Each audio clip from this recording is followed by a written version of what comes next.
like a radio nerd. I just wrote. Yeah, you're the most prepared person I've ever talked to. Holy crap. Right. You got all kinds of gadgets over there.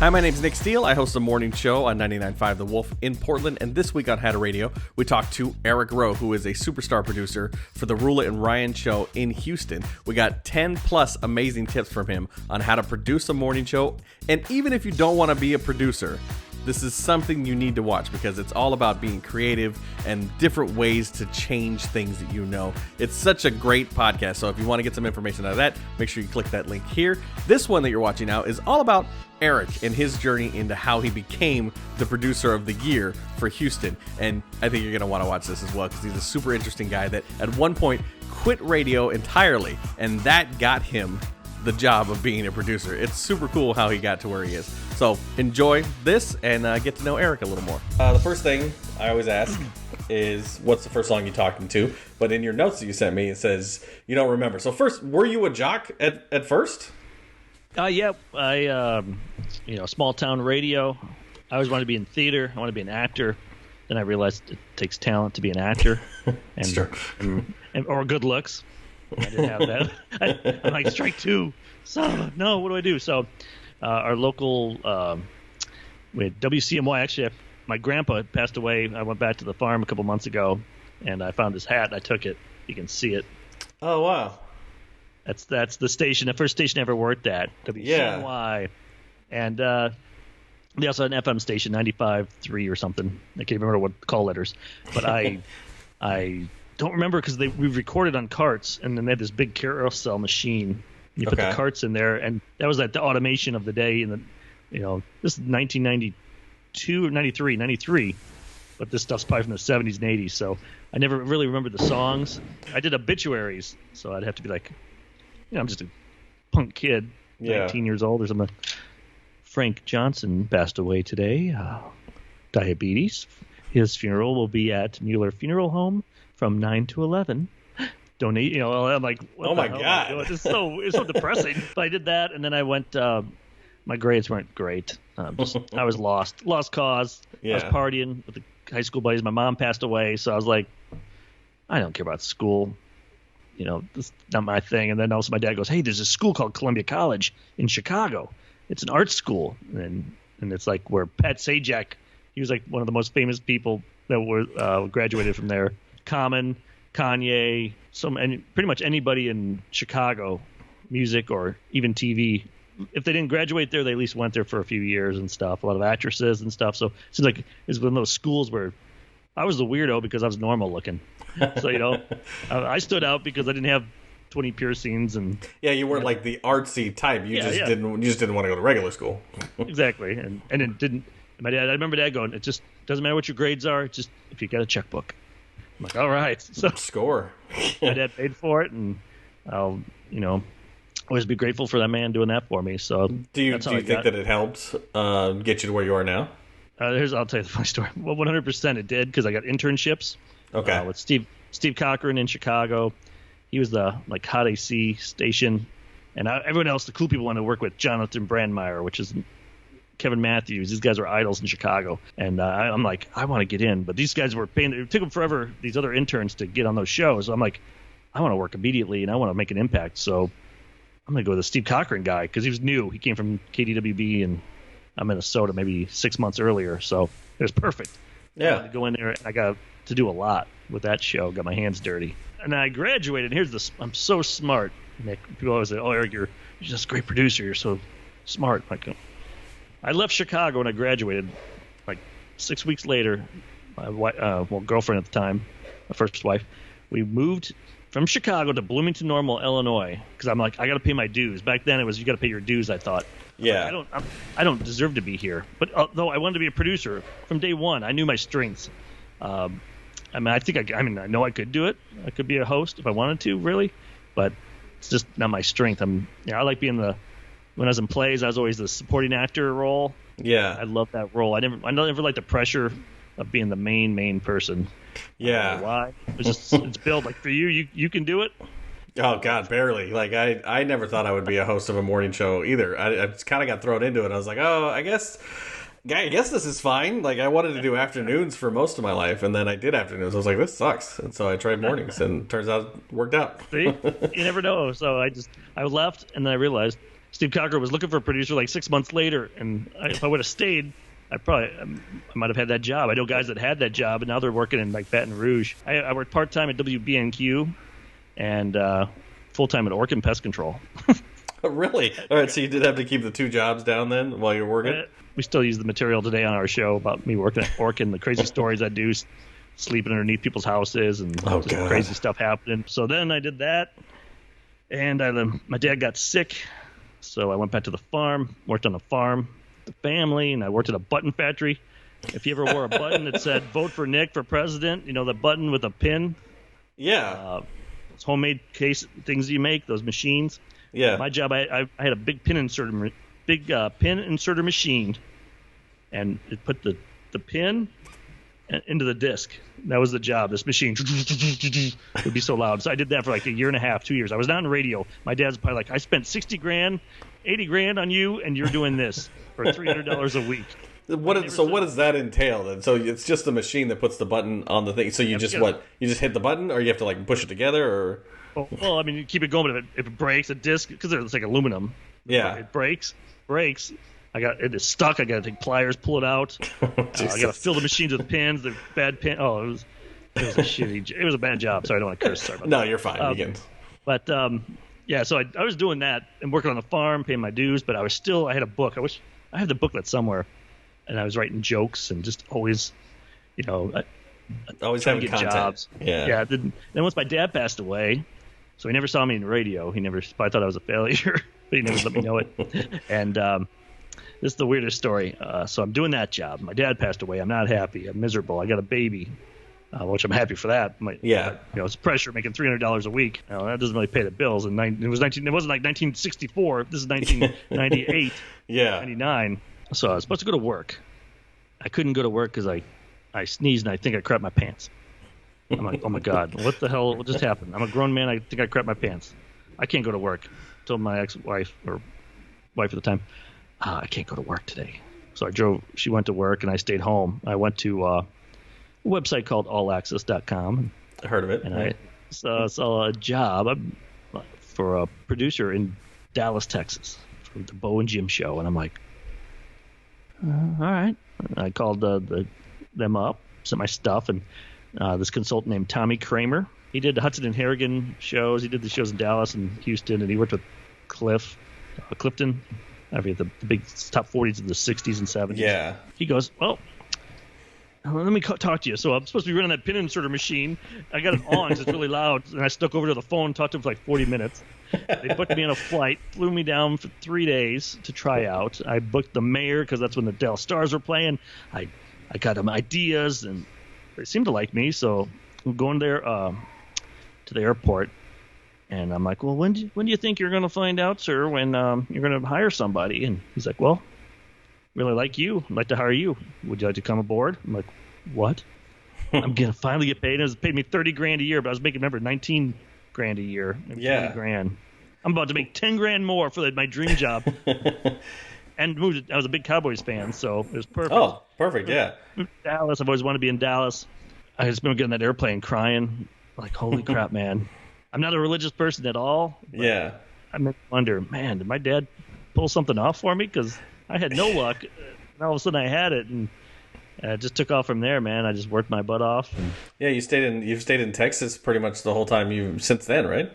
Yep, I've been was there. I hope I'm not boring people, but I did that show. Then 1 year to the day, we got fired. And they brought in Bob and Tom, and then I actually got fired over the answer machine. They didn't bring me in as a producer. They brought Rowe and Jim in, and then on the phone, we need to talk to you, Eric. And then the next message was, Eric, this is Jim. We just got fired. What? Oh, crap. I went back home to Chicago, and a week later they called me up and said, hey, our mixed morning show, their producer Cappy is leaving, and we'd like you to take his spot. I'm like, what? Same company? Yeah, so basically I just same pay, everything. I just moved over to another building. I was out of work for a week. Yeah, perfect. Yeah. And then I worked with them, but in my mind, I had set a non-compete. So I was kind of, I'll do this show for a little bit. 9/11 happened. That was really memorable with that show. That's how I met Ryan, because we were buddies. We'd drink. Ryan is on the show, Roula Ryan show that I'm on now. Yeah. That's how we became friends. I did that, and then I'm like, and Ryan called me up and said, hey, we're doing this show in Houston. They want to have this mix station wants to put Roula and myself together because we both worked at KRBE, which was the top 40 in Houston, where we work now. Yeah. So we all got together, and they started the show in January, and they kept bothering me every day. Give me ideas. I was producing the show, but I didn't have it yet. I went through a divorce. It was perfect timing. Yeah. Just like a new life, new show. And as a producer, there's nothing better than being able to create something new. Like that Bo and Jim show, they had success. They were selling out, hosting big parties, and I want to be on that show at the beginning and just see it go up. Yeah. And we've been lucky to do that. You said that you sent your package from Chicago or the station you were at to Dallas. What does the package for a producer look like? That's what's funny, because it really isn't. It's fair game for anything. How creative are you? Yeah. I will tell you, I can't remember the program director's name. The PD liked my stuff. I sent him my resume and your ideas, your philosophies on producing.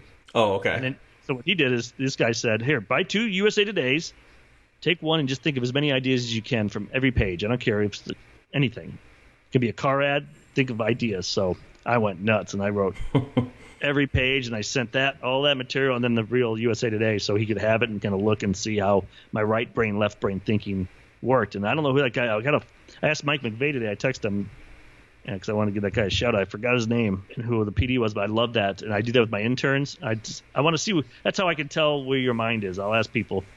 I'll grab a magazine or something, which is harder to do now. Yeah. There's a website. Say, go ahead. Just go through it. Just write it. I'm not going to tell you what to do. It could be 5 ideas, 100 ideas, whatever. Just it could be calls, topics, giveaways, games. Just go at it.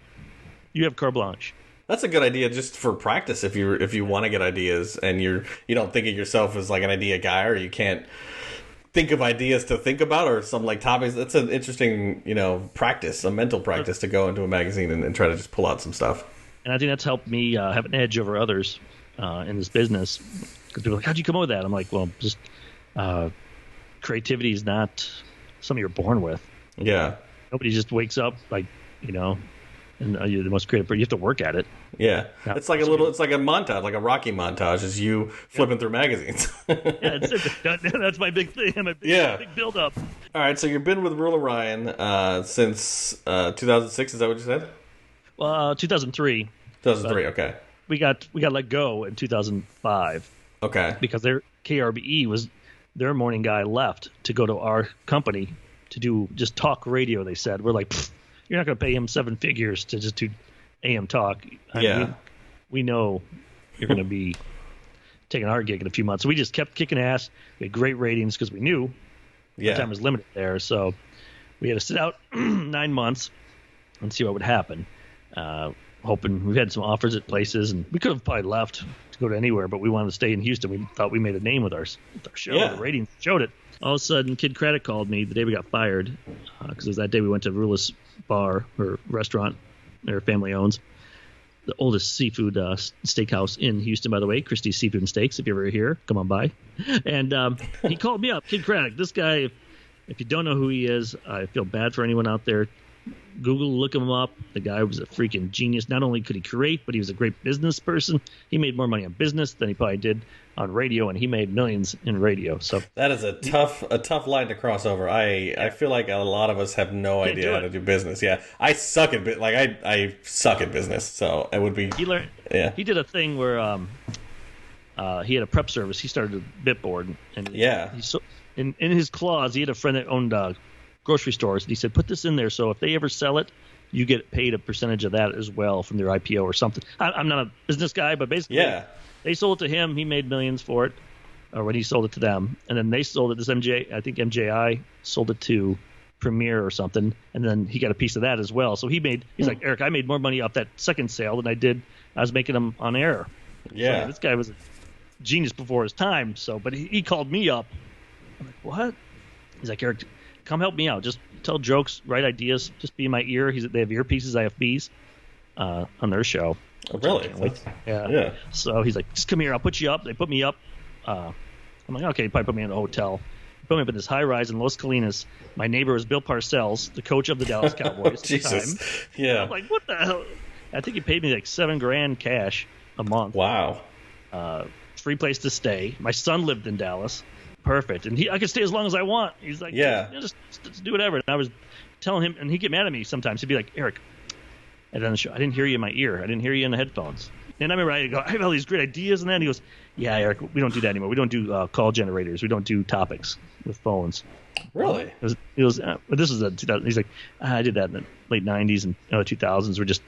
He did more about bits, like his mommy test bit and all these characters he did and stuff. And and stories about them, which was cool. It was just different. So I learned from him. And then we sat there and all of a sudden KRBE came a-calling. And they put Roula Ryan show on the air in July of 2006. And we've been there kicking ass ever since. So. Now, it's interesting that some of the things, like you've talked about, you were in Dallas and you said, like, your ratings were killing it. You were with Roula and Ryan and your ratings were killing it. So what, I guess, an advice to pass on to someone, it's not necessarily always ratings that's going to get you fired. Don't be an asshole. Okay. And I love Bo and Jim, great guys, but they did things their way. They did a bit called Toy. They still do it. Toy Box Tuesday. Every PD I've ever worked with them, like 2 or 3 of them, hated that bit because they just played best of stuff on a Tuesday. Like a lot of times, hey, this is a classic bit. Just randomly, they would just play. Yeah, like we're going in the Toy Box. They would do every break, but it'd be like 2 times, 1 time an hour, 2. But they'd play some old thing from like 1988. You know what I mean? Huh. And I could see it as a PD, but the people loved it. These diehard guys, they're 40 years old, 50 years old. They grew up with them when they were 16, and they love it. But I didn't get it. One quick note, though. I will tell you, here's Tommy Kramer when he hired me. I was in Dallas. I'm like, so was it my ideas? Because I sent, you asked about what you send. I sent ideas, topics, angles, benchmarks, storylines, things I think would be good, stuff I didn't like on their show, what they could add. And he goes, Eric, it's not your bits or your topics or any of that stuff. I'm like, nothing? What? It's your character. I'm like, what do you mean? You quit radio to go back to your parents' farm to work with your dad and then take over the farm and help. When you gave up your dream and did that, that showed the kind of character I want on my team, the kind of person I want with me. And that's why you're here. I just kind of looked at him and said, so you didn't like any of my topics? Like 1 or 2 at least, right? I ended up crying there like a little baby. I was just so excited, man. Well, yeah. Business. So it's been 14 years that you've been in Houston, Roula and Ryan. One of the things that I really enjoy is just on top of all the ideas that you guys have, I love the road show, and it baffles me. I dream of the day that I could get that many people to show up to see me do something, Yeah, and pay. Yeah. So how did you get the road show started? Whose idea was it? And, how's the success been? And what would you say to other people that want to do it? Excited about that. I'm like, if you ever ask me, like, what's the one thing you're proud of the most? 9/11, being on, raising money for sick kids, people. So many great things I've done. But for me personally as a producer and doing a morning show, I came up with the idea, the Roula and Ryan Road Show. And I wanted it to be like, not just us sitting on stage doing like this, with our mics and just doing a show that you would hear for free, because that's not going to work. So we went to the Improv, and I said, hey, I'm friends with those guys. Can we have your venue for Wednesday night? Because they don't have anything going on Wednesday night on a certain night. Like, sure. So it fits like 600 people, 500 people. And I kept pitching it. Here's what it is. I kept telling my bosses, we're just going to do this. It's free. We'll just throw out tickets if people want to show up. Maybe we'll get 100 people. Just so you can see what we're going to do. Yeah. And we talked about it on the radio. Say, Roula and Ryan Road Show. It's like Saturday Night Live meets Circus du Soleil, whatever I can't even pronounce that word. Meets stand-up, meets our Roula and Ryan show, bits you've seen on our show or heard on our show, you're going to see in person, and so many surprises. People were really into it. And we did the show, and it was a hit, and the bosses afterwards go, holy shit, this is good. This is like something I'd see in Vegas and pay. Yeah. Really? We're like, really? So we're like, okay. 6 months later, we did another one at the Improv, but this time we paid charged just for 100 tickets for VIPs, like $40 or 50. And you get to come early, take photos with us, autographs, hang That's out cool. for a little bit, and then the rest were free tickets again, just to see. Yeah. It sold out.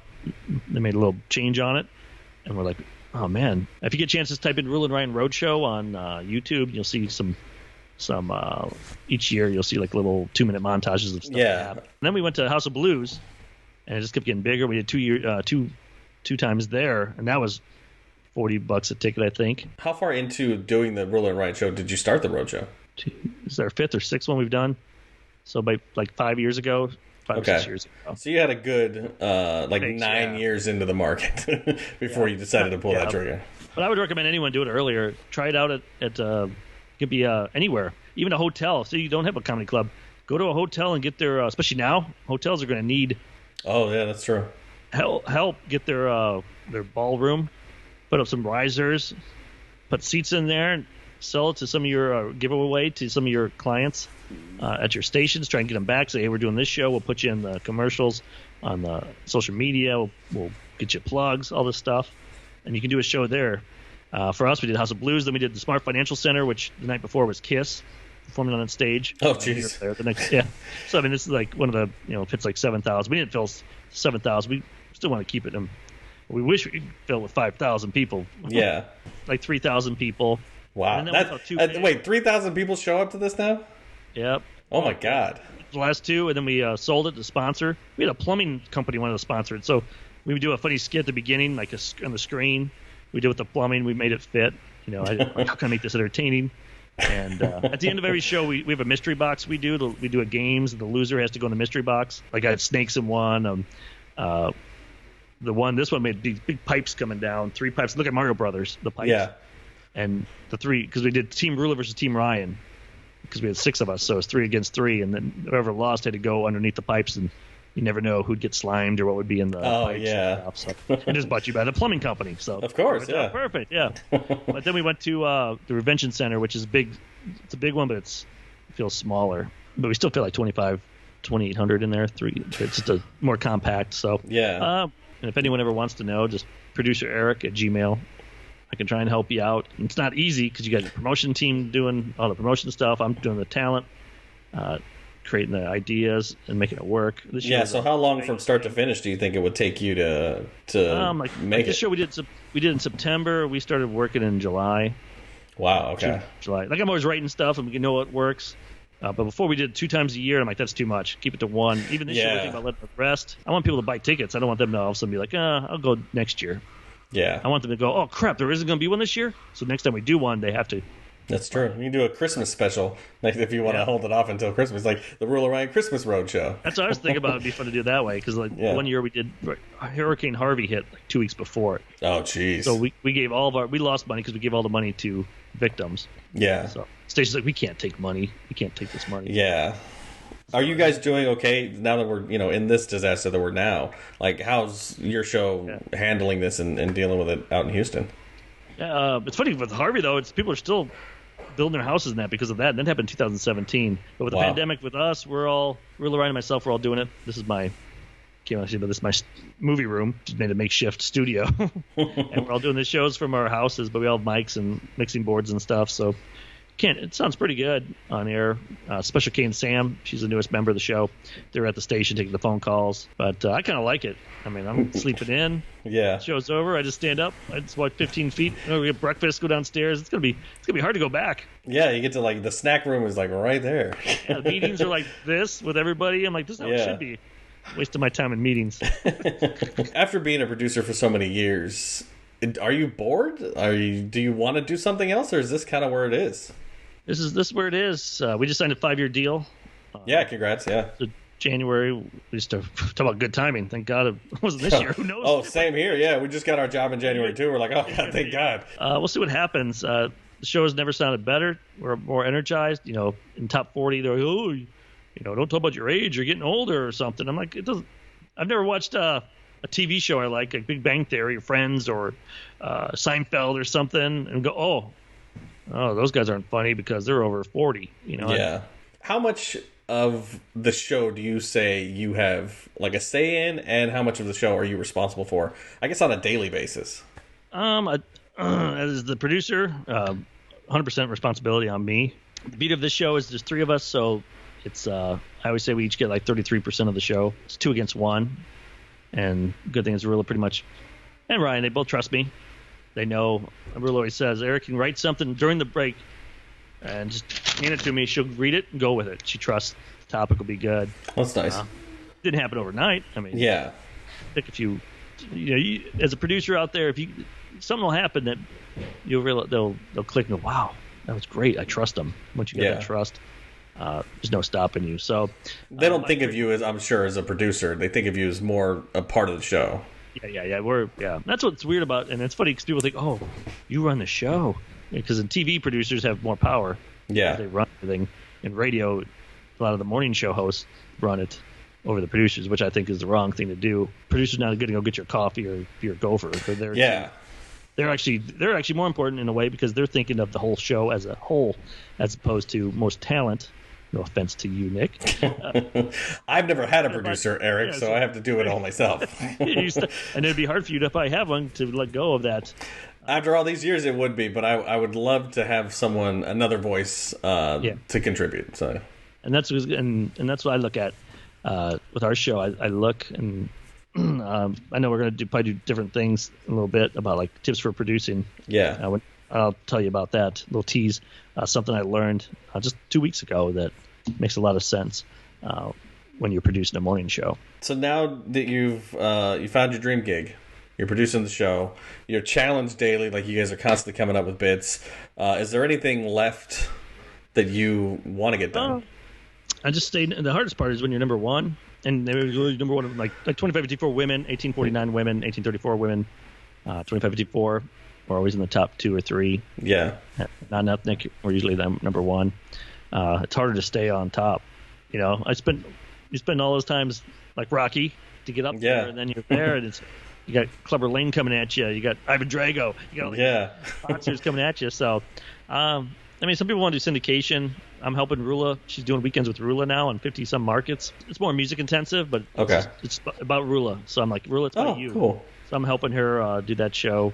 Well, thank you, man, for taking the time and chatting with me. I love getting to know more about you, and producing is something that's not for everybody. I know that I am not organized enough to be a producer, and I can tell because you sent me an email before. Like, my email was like, hey, here's a question I'm going to ask. And your email back was like, here's the answer to 15 questions I've been asked. Here's the topics I usually discuss. I was like, geez, I had to do more studying to talk to you than I did for anybody else. So I appreciate you taking the time to do all that. And it's like, when I got that, I was like, there's no way in hell I could ever be a producer if that's how you think constantly. I'm just like, yeah, we'll see if this works. So it's a different world. That's why I tell people should look at if any talent coaches out there, look at producers out there, if there's many left. About Bert. The Bert Show is a great example. Bert was a great producer for Jack Diamond and Kid Craddock, and he's killing it for 20 years. Yeah. Kevin Ralston, killing it. There's a bunch of other guys that were producers at one time. They took that skill and then they threw it in with the hosting, and then I think it makes you unstoppable. 10 tips, or I don't know how many tips you're going to give. I don't know why I threw the number 10 out there. Yep. We're going to talk to Eric more about being a producer in the next video. So, Eric, thanks so much for talking to me, and I'll talk to you in a minute. Honor, buddy.